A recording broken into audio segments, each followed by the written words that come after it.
વાત પોરબંદરની, જ્યાં પોરબંદરમાં વરસેલા વરસાદ અને ખેડ પંથકમાં પૂરના કારણે શહેરના કડિયા પ્લોટ, જુંડાળા, મિલપરા સહિતના અનેક વિસ્તારોમાં ખાડી કાંઠાના વિસ્તારોમાં આવેલા લોકોના ઘરમાં પાણી ફરી વળ્યા છે।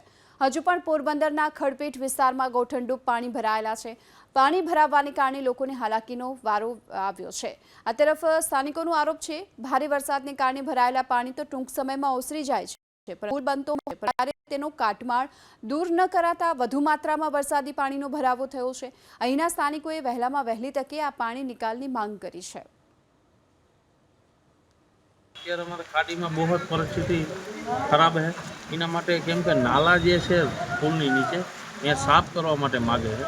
તો સાફ થાય તો આ લોકો આ બધું પાણી નિકાલ થાય, પણ એવી કોઈ છે નહીં અત્યારે સુવિધા। કેમ કે જે જમવા નતા એ બધા તણાઈ કે 50-60 હજાર 40 હજારની બધાને અલગ અલગ નુકસાની થઈ। અમારા ગાયું ભીહુના માલજીના ખાવા પીવાના એ બધા તણાઈ ગયા।